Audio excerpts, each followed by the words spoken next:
Dear students, किसान आंदोलन के क्लास के ये चौथी कड़ी है और उसमें आपका स्वागत है। आज भी जो बचे हुए किसान आंदोलन हम लोग जो पूर्व में पढ़ चुके हैं उसमें से बचा हुआ था वहाँ से हम लोग शुरू कर रहे हैं। तो शुरू करने से पहले बता दें आपको एक बात कि जो आरंभ में हम लोगों ने प्रथम क्लास इसका किया था उसमें बताया था कि स्वरूप के आधार पे ये आंदोलन 3 चरणों में माना जा सकता है। तो 2 चरण वाला जो 2 स्वरूप वाला चरण वाला था वो हम लोग पढ़ चुके हैं। यानी एक में ब्रिटिश सरकार के खिलाफ एक संघर्षरत और उसके अस्तित्व के खिलाफ संघर्ष था, इसलिए ब्रिटिश सरकार ने जो प्रथम चरण का किसान आंदोलन था उसको कुचल दिया। यह आंदोलन मुख्य रूप से जनजातीय प्रकृति का था।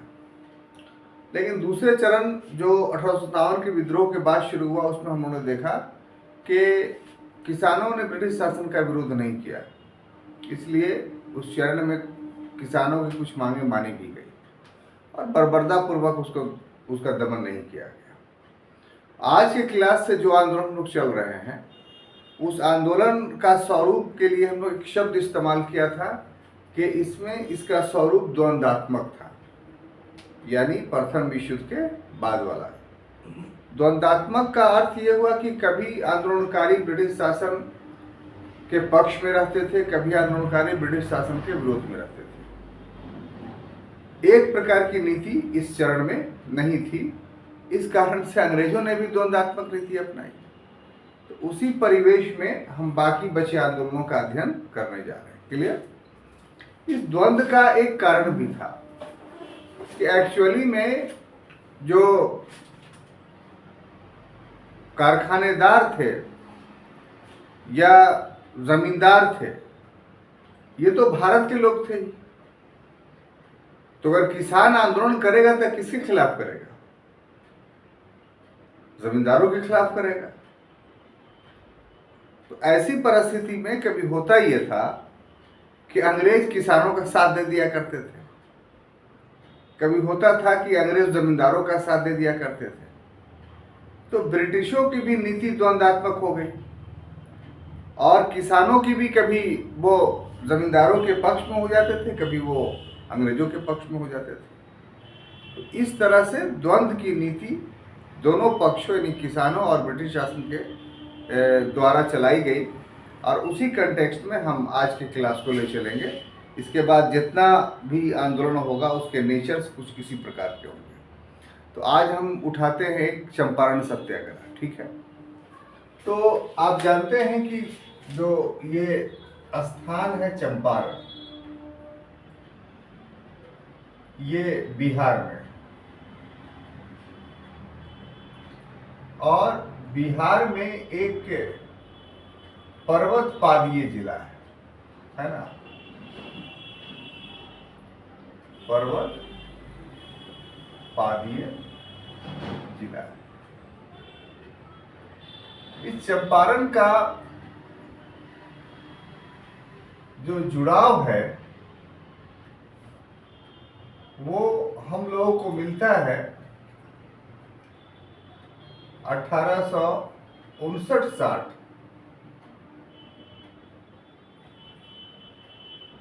के नील आंदोलन से। ठीक है? ये जो 1959-60 का नील आंदोलन हुआ था वो कहाँ हुआ था? बंगाल में। और इस आंदोलन से बंगाल से जो नीलहे साहब थे, इन नीलहे साहब को निर्वासित होना पड़ा, यानी भगा दिया गया। और ये जो निर्वासित हुए नीलहे साहब, ये कहाँ हुए? तो 2 स्थान पे, एक चंपारण और दूसरा बनारस। ठीक है ना? और बनारस की तो जानकारी नहीं मिलती है, लेकिन जो ये चंपारण था यहाँ नीलहे साहबों के द्वारा पुनः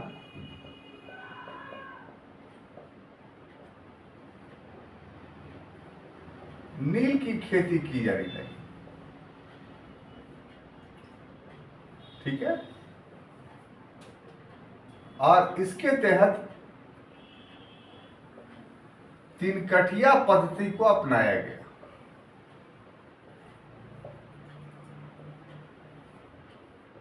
ठीक है, और उसके पश्चात हम लोग देखते हैं कि 1898 में रासायनिक नील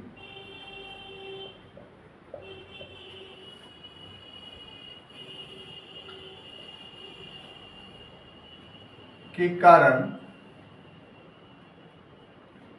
स्थिति में परिवर्तन आया।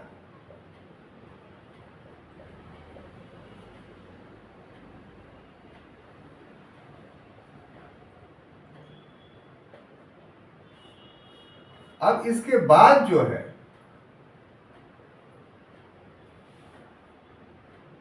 वो नीलहे साहब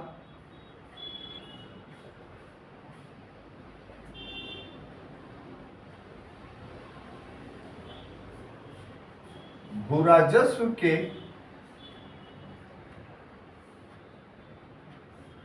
आधार पर शोषण करने लगे।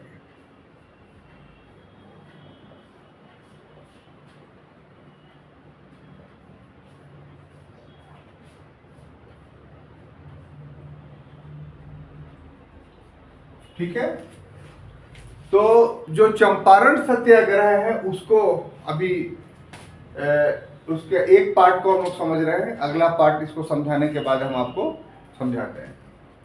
तो चंपारण सत्याग्रह एक्चुअली में है क्या चीज? तो चंपारण बिहार का एक पर्वतपादीय जिला ही पहले से भी आप जानते थे, ये कोई खास बात नहीं है।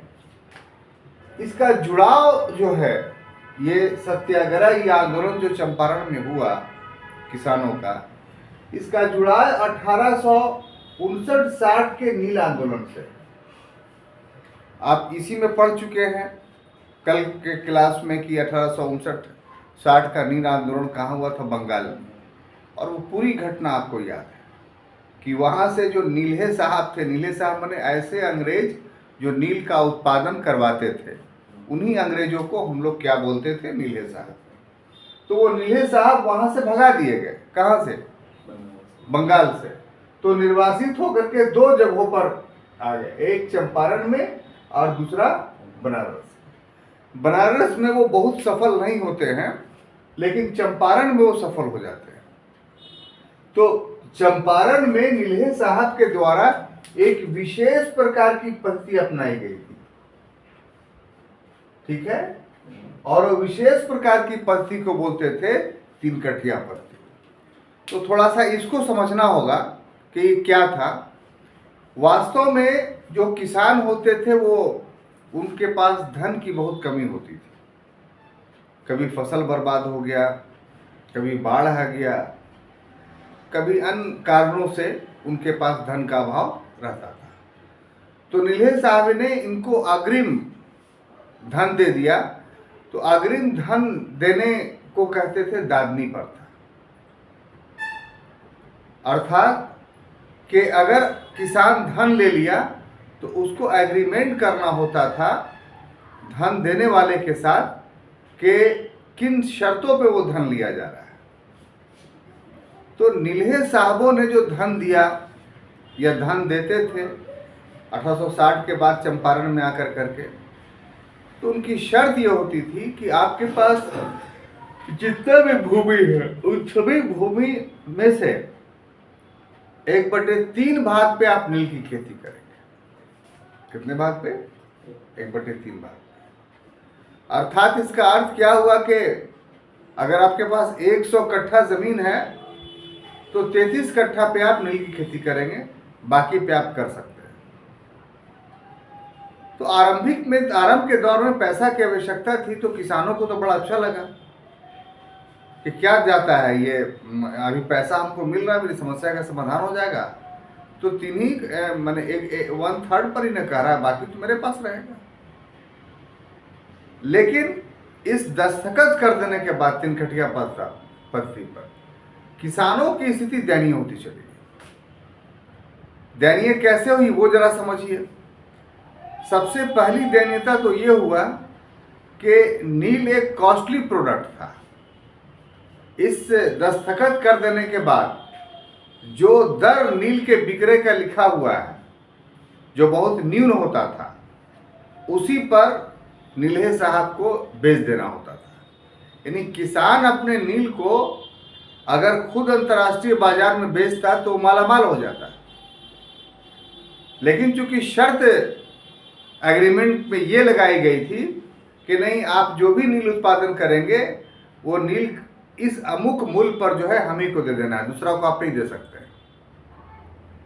बात समझ में आ रही है? तो एक तरीके से एक अच्छे प्रोडक्ट का जो कीमत होता है, जो मूल्य का लाभ होता है, वो किसानों को नहीं मिला। उसका लाभ किसने कमाया? तो नीलहे साहब ने कमाया। दूसरा कि किसान को पता ये चला कि उनकी भूमि पर जो नील उत्पादन हो रहा है तो 1 वर्षीय फसल है वो, और यदि 3 साल तक लगातार उनकी भूमि पर नील का उत्पादन किया गया तो फिर वो भूमि किसी लायक नहीं रहती है, उस पर कोई दूसरा फसल नहीं उपजाया जा सकता है। तो ऐसे हालात में तो आप जोड़ लीजिए कि तिनकटिया पद्धति के तहत उसका 1/3 जमीन तो 3 साल के अंदर बर्बाद हो गया।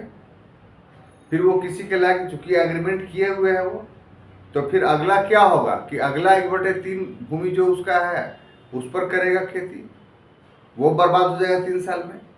यानी 9 साल में एक किसान के पास जितनी भूमि थी वो अनुर्वर अनफर्टाइल हो जाएगी।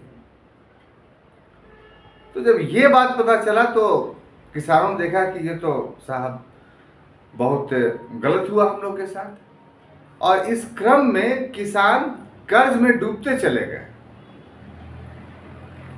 चूंकि जो उत्पादन कर रहे हैं उसका मूल्य नहीं मिल रहा है, भूमि अनुर्वर होती चली जा रही है, इसलिए वो कर्ज में जो है डूबते चले जा रहे हैं। और उसकी भरपाई कैसे? तो यही नीलहे साहबों से पैसा लेकर के जो है वो अपना काम चलाते थे। और नीलहे साहब बदले में क्या, तो उनकी ज़मीन को गिरवी रख लेते थे। यही ज़मीन जो है बकाश ज़मीन कहलाई आगे चलकर, उसमें और लोग भी शामिल थे। यानी कर नहीं देने पर जो ज़मींदारों के पास छोड़ दी जाती है ज़मीन, के बाद में जो है वो पैसा होगा तो हम छुड़ा लेंगे, तो उसको क्या बोलते थे? बकाश ज़मीन। और बहुत ज़्यादा भयारोहण किया अंग्रेजों ने, माने कर दिए गए कर्ज के सूद के नाम पे जितने की प्रॉपर्टी नहीं थी उसका 10 गुना 20 गुना अंग्रेज किसानों से जो है वसूल लिया करते थे। तो कहने का अर्थ ये कि ये तिनकटिया पद्धति की दोष थी। अब एक डेट आता 1898, इसमें क्या होता है कि 1898 में जर्मनी ने रासायनिक नील का उत्पादन कर दिया, और रासायनिक नील सस्ता भी था और इससे ज़्यादा प्रभावशाली था। तो जो प्राकृतिक नील था उसका डिमांड खत्म हो गया। तो यहाँ से जो नीलहे साहब थे वो भूराजस्व के आधार पर जो है शोषण करने लगे। क्योंकि सारे के सारे किसान क्या थे, वो उसके चंगुल में फंसे हुए थे, कर्ज लेकर करके उससे हट नहीं सकते थे। तो ऐसी परिस्थिति में नीलहे साहबों ने उनसे भूराजस्व की वसूली करने लगे, अपने बकाये की राशि की वसूली करने लगे, और इस आधार पे उनका शोषण हुआ। तो इसके विरुद्ध जो ये सिस्टम था भूराजस्व का, उसके खिलाफ जो है वो आंदोलन हुआ। ये जो नील की खेती थी उसके खिलाफ आंदोलन नहीं हुआ चंपारण सत्याग्रह। बोलने के लिए हम लोग बोल देते हैं, लेकिन वास्तव में ऐसा नहीं है। बल्कि तिनकटिया पद्धति तो बहुत पहले ही समाप्त हो चुका था। अब जो उनसे अधिक वसूली की गई किसानों से, उनका शोषण किया गया आर्थिक रूप से, उसके खिलाफ ये आंदोलन था। और इसके लिए सबसे पहले शुरुआत 1907 में ही कर दिया गया था। कब? 1907 में आंदोलन की सुगबुगाहट हो गई थी, ठीक है ना, लेकिन इसको सफलता नहीं मिली।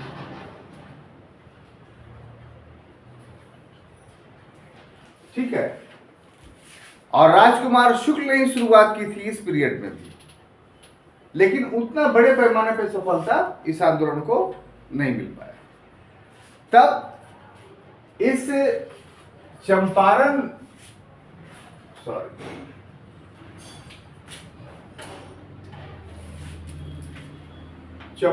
में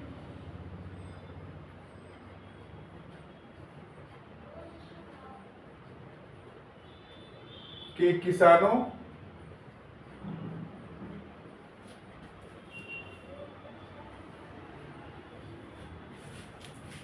की दयनीय दशा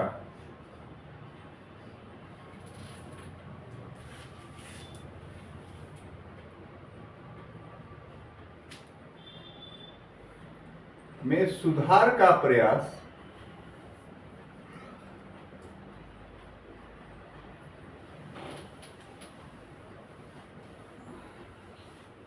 कब किया गया? तो 1917 ईस्वी। ठीक है,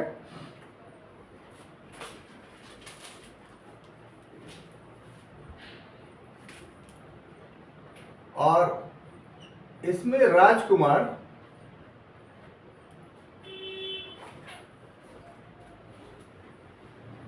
शुक्ल ने महती भूमिका निभाई।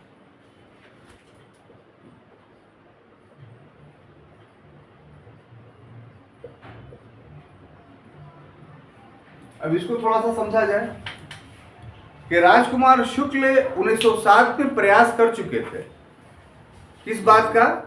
तो चंपारण के किसानों को अंग्रेजों के जुल्म से निजात दिलाने का, लेकिन वो सफल नहीं हुए। तो उन्होंने जब सुना कि 1916 ईस्वी में लखनऊ अधिवेशन होने जा रहा है और जिसमें गांधी जी शामिल होने वाले हैं, तो उसको एक उम्मीद की किरण जग गई। गांधी जी जब साउथ अफ्रीका से आए थे तो किसी कांग्रेस के किसी अधिवेशन में उनका ये पहली बार शामिल होना था। गांधी जी पहली बार 1916 के लखनऊ अधिवेशन में कांग्रेस के अधिवेशन में शामिल हुए। उसके पहले उनका जो पहला सार्वजनिक सभा था जिसको उन्होंने संबोधित किया था गांधी जी ने, वो बनारस हिंदू विश्वविद्यालय का दीक्षांत समारोह था। साउथ अफ्रीका में लोकप्रिय हो जाने के बाद जब भारत लौटे थे 1915 ईस्वी में, तो बनारस के दीक्षांत समारोह में उनको बुलाया गया उनका आदर करने के लिए। वहाँ उन्होंने बहुत अच्छे बात कही थी, वो हमारे अध्ययन का विषय नहीं है। यह अध्ययन का विषय है कि पहली बार वो पॉलिटिकली 1916 में एक्टिव हुए। तो राजकुमार शुक्ल वहाँ चले गए और गांधी जी से चंपारण के बारे में कहा कि यहाँ किसानों पर बहुत अंग्रेजों का जुल्म हो रहा है, आप आकर करके उसका समाधान कीजिए। गांधी जी की नीति यह थी कि किसी व्यक्ति के बोल पर विश्वास नहीं करते थे जब तक उस समस्या का खुद साक्षात दर्शन न कर ले। उन्होंने कहा कि हम अभी कुछ नहीं कहेंगे जब तक हम स्वयं नहीं देखेंगे उस समस्या को, तब तक हम कुछ नहीं कर सकते। तो यहाँ से हम कलकत्ता जाएंगे। आप कलकत्ता चंपारण कहाँ है तो हम तो जानते नहीं हैं, तो आप कलकत्ता चले आइए, अब कलकत्ता से हमको लेकर के चले जाइए चंपारण। बात समझ में आ रही है? तो कलकत्ता में जहाँ गांधी जी को ठहरना था, जिस व्यक्ति के ब्रजभूषण लाल, ये शायद नाम हम भूल रहे हैं अभी, उनके मकान में ठहरना था। तो वहां गांधी जी जब पहुंचे तो देखे कि राजकुमार शुक्ल पहले ही से पहुंचे हुए हैं। तो इससे गांधी जी को उनके चंपारण के प्रति उनकी सक्रियता का एहसास हुआ कि ये आदमी इतना सक्रिय इसलिए है कि वास्तव में समस्या है। उसके बाद वहां से वो राजकुमार शुक्ल के साथ जो है वो बिहार आए। तो जो व्यवस्था थी उस समय की, जो पटना से आपको उतरना है, पटना के बाद मुजफ्फरपुर जाना है, और तब चंपारण ये रूट था। तो गांधी जी उतरे, मजहरुल हक के घर पर रुके और उसके बाद फिर राजेंद्र प्रसाद को लेकर के जो है वो मुजफ्फरपुर गए। चूँकि उस समय वो पूरा एक ही कमिश्नरी था और उसका हेडक्वार्टर कौन था? मुजफ्फरपुर। तो कमिश्नर मुजफ्फरपुर में ही बैठता था। तो वहाँ जा कर के मिले कमिश्नर से, तो कमिश्नर ने उनकी समस्या का समाधान नहीं किया। तब जो है वो मुजफ्फरपुर से कहाँ गए गांधी जी? तो राजकुमार शुक्ल, इतना हम विवरण दे करके डायरेक्ट आते हैं वहां पर कि राजकुमार शुक्ल गांधी जी को लेकर करके चंपारण के जिस स्थान से आंदोलन शुरू किया वो था भितरहवा। आज भी इस वर्तमान सरकार के द्वारा जो है वो रेलवे स्टेशन बना दिया गया है इसको। और रेलवे स्टेशन ही नहीं बल्कि वहाँ बहुत सारा म्यूजियम कर दिया गया। वहाँ जाइएगा तो आपको गांधी के चंपारण सत्याग्रह के बारे में बहुत सारी चीज़ें मिलेगी। गांधी जी ने वहाँ इस दौरान में स्कूल भी खोला था। तो वहाँ जब पहुँचे तो पूरा विवरण हम दे देते हैं आपको कि गांधी जी देखना ये चाहते थे कि राजकुमार शुक्ल जो बात कह रहे हैं तो वो उचित है कि नहीं, सही है कि नहीं। तो इसके लिए सुबह में ही वो हाथी पर बैठ के, चूँकि उस समय साधन जो था वो रोडवेज का बहुत अच्छा नहीं था यातायात का, ठीक है। तो हाथी का ये था कि अगर कोई नदी भी आ गया तो भी हाथी क्रॉस कर जाएगा, ठीक है। कोई ऊंचा नीचा स्थान है तो भी हाथी क्रॉस कर जाएगा। तो हाथी एक हिसाब से हर एतबार से अच्छा साधन होता था। तो सुबह में गांधी जी निकल जाते थे गांव देहात में और एक एक आदमी का बयान लेते थे, एक एक किसान का, कि क्या समस्या है आपका। और बयान ही नहीं बल्कि उसकी बातों को रिटर्न रूप में लेते थे। तो कुल 800 आवेदन प्राप्त हुआ। किनको? गांधी जी को। कितना? तो ये जो आंदोलन आरंभ हुआ तो क्या किया गांधी जी ने कि 800 किसानों से, 800 किसानों से आवेदन लिया। अब ये 800 किसानों से जो आवेदन लिया तो इसमें साबित हो गया कि वास्तव में नीलहे साहब किसानों पर जुल्म कर रहे हैं, ठीक है। अब इससे, इस आवेदन को लेकर के गांधी जी ब्रिटिश प्रशासन यानी जो कमिश्नर था उससे मिले। तो देखिए यहां पर कि जो घटना है ब्रिटिश प्रशासन के साथ कि कमिश्नर ने उन्हें चंपारण छोड़ देने का आदेश दिया था कि आप चंपारण छोड़ दीजिए। तो ये सत्याग्रह क्यों कहलाया चंपारण सत्याग्रह? इसलिए कि गांधी जी ने इस सरकारी आदेश को मानने से इनकार कर दिया। और किस आधार पर इनकार किया? कि कोई भी विश्व का कानून किसी को अपने क्षेत्र से, अपने देश से बाहर करने का अधिकार उसको नहीं है।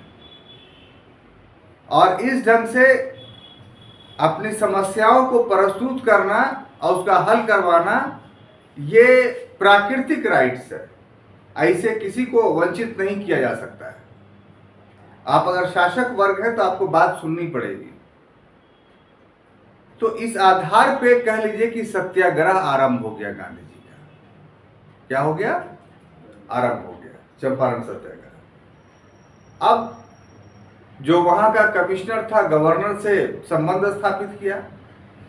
तो गवर्नर या ब्रिटिश शासन इस बात को जानता था कि गांधी जी बहुत लोकप्रिय आदमी हैं और उनके जो आंदोलन के तरीके हैं वो बड़ा विध्वंसकारी है, उसमें हार निश्चित रूप से होना है।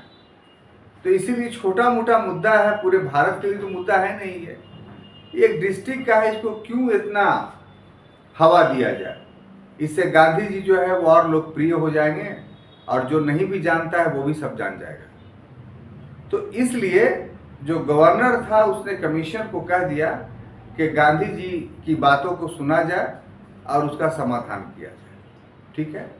तो ऐसे में जो अगला कदम उठता है वो ये कि ब्रिटिश प्रशासन ने, बीच वाला सब बात बता दी है आपको, तो ब्रिटिश प्रशासन ने क्या किया,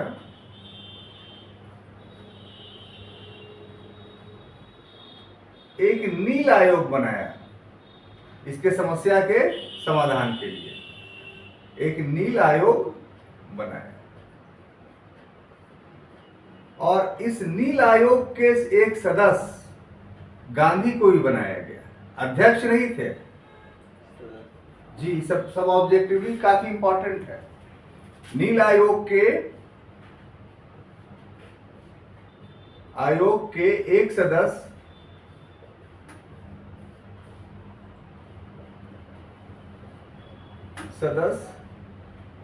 गांधी जी भी थे।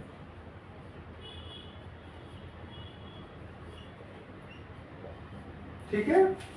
अब जैसे ही जो गवर्नर जनरल थे, गवर्नर जो बिहार के गवर्नर थे, उन्होंने जो इंस्ट्रक्ट किया, निर्देश दिया कमिश्नर को, तो कमिश्नर ने उनके निर्देश के आधार पे एक नील आयोग बना दिया और नील आयोग में गांधी को भी एक मेंबर बना दिया गया। ठीक है। अब इसमें लंबी चौड़ी बहस चली, सब लोगों ने अपने पक्ष रखा। तो आयोग जब बनता है तो आयोग तो हर चीजों का बड़ा सूक्ष्मता से अध्ययन करता है कि जो बातें आरोप लगाई गई है वो आरोप सही है या गलत है। तो उसने जांच की तो पाया कि सारे के सारे आरोप सही है। तो ऐसी परिस्थिति में जब ये नील आयोग ने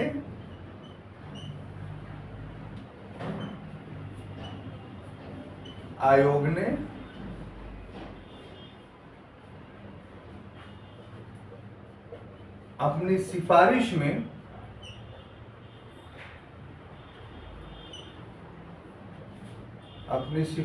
में निम्न बातें कही।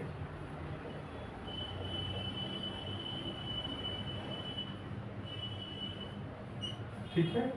अब वो बातें क्या थी कि पहला की तिनकटिया प्रथा जो है, तिनकटिया प्रथा समाप्त किया गया।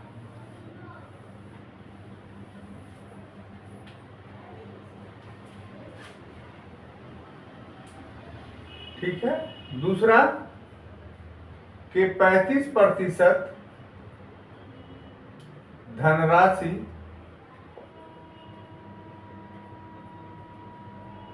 वापसी का प्रावधान।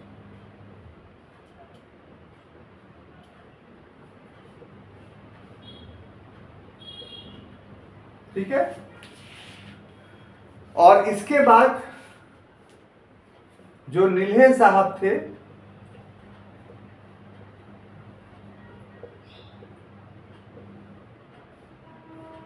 चंपारण छोड़कर जाने लगे।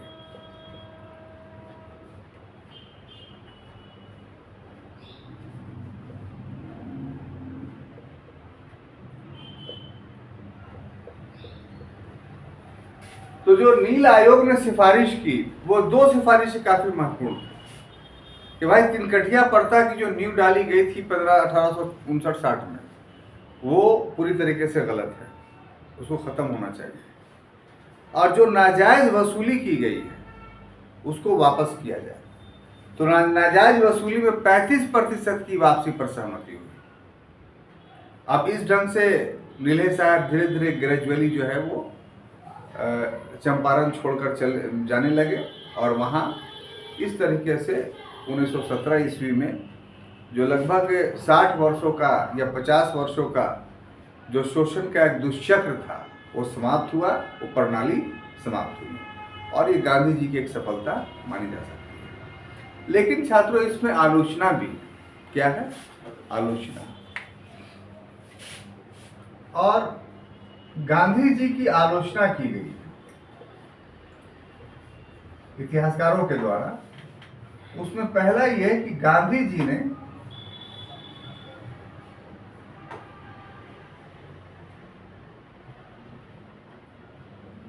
संपन्न किसानों का साथ दिया, संपन्न किसानों का साथ दिया। और दूसरा आलोचना यह है कि पूरी धनराशि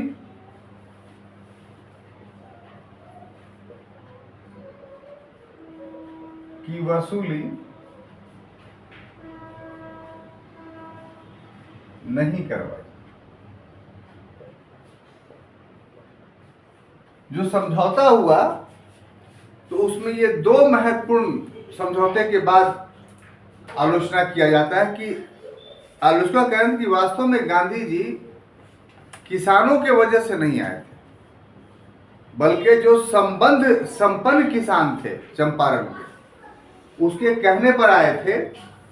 और आरोप ये लगाते हैं कि जो राजकुमार शुक्ल थे वो एक संपन्न किसान थे, और जो नीलहे साहब थे वो नीलहे साहब जो अग्रिम दे दिया करते थे मजदूर को और किसानों को, उससे ये उच्च वर्ण या ऊंचे किसानों को स्थानीय आधार पे मजदूर नहीं मिल पाता था, और इसलिए इनकी खेती जो है वो बिना उपजाए रह जाती थी। तो इस कारण से वो नीलहे साहब को भगाने के लिए राजकुमार शुक्ल ने अपने हित के लिए इस्तेमाल किया। अब इस पर अगर अनुसंधान किया जाए तो पता ये चलता है कि गांधी जी की तो यही नीति थी कि वो कोई गलत मुद्दों को लेकर के आंदोलन नहीं करे। इसीलिए गांधी जी ने चंपारण आकर करके जो प्रतिदिन की यात्रा शुरू की, तो संपन्न किसानों के साथ साथ जो निर्धन किसान थे, जो मजदूर थे, उनसे भी तो आवेदन लिया। वो आवेदन की संख्या 800 थी। तो यदि ऐसी बात होती कि अंग्रेजों के रहने से उनको फायदा था, तो वो 800 एप्लीकेशंस जो निर्धन किसान थे वो क्यों देते गांधी को? इसका अर्थ ये हुआ कि सभी किसान त्राहिमाम थे ब्रिटिश नीति से। हो सकता है कि उच्च वर्ण के ये ऊंची भूमि के मालिक जो किसान थे वो इस वजह से परेशान हो, लेकिन ऐसा नहीं है कि जो भूमिहीन या सीमांत किसान थे या जिनके पास भूमि बहुत कम थी तो उन किसानों की स्थिति बहुत अच्छी थी, ऐसा भी नहीं। तो इसलिए चंपारण सत्याग्रह निश्चित रूप से पूर्ण रूप से एक किसानों के विरुद्ध, किसानों के समर्थन में अंग्रेजों के विरुद्ध एक पूर्ण रूप से सफल आंदोलन था। दूसरी बात कि गांधी जी ने आलोचना ये हुई गांधी जी की कि भाई जितना अंग्रेजों ने पैसा छीना था उसका सिर्फ 35% क्यों ये किया, 100% की मांग करनी चाहिए थी। तो इसका उत्तर यह है कि परतंत्रता की इस बेड़ी में अंग्रेजों से इतना पैसा का रिकवरी करना ही अपने आप में एक बहुत सफलता है, वरना वो नहीं दे सकते थे। तो इस तरीके से छात्रों, चंपारण सत्याग्रह एक काफ़ी महत्वपूर्ण सत्याग्रह था और ये गांधी जी का भारत में पहला आंदोलन था। और इसी सत्याग्रह के बाद जो था, इसी आंदोलन के बाद रविन्द्रनाथ टैगोर ने गांधी जी को महात्मा की उपाधि दी थी। तो आज इतना ही, फिर अगले क्लास में दूसरे टॉपिक के साथ हम हाजिर होंगे। तब तक के लिए अनुमति।